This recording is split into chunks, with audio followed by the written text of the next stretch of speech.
వేల కొలది జనులలో ఏ ఒక్కడో జ్ఞానసిద్ధి కొరకు ప్రయత్నించును. అట్లు ప్రయత్నించిన వారిలో ఒకానకుడు మాత్రమే నన్ను యథార్థముగా తెలుసుకొనగలుగుచున్నాడు. భూమిరాపో అనలో వాయు ఖమ్మనో బుద్ధిరేవచ అహంకార ఇతీయం మే భిన్నా ప్రకృతిరష్టధా.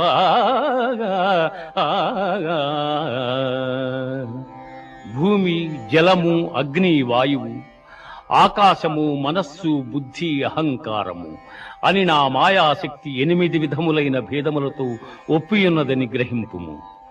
మత్తః పరతరం నాన్యత్ కించిదస్తి ధనంజయ. మత్త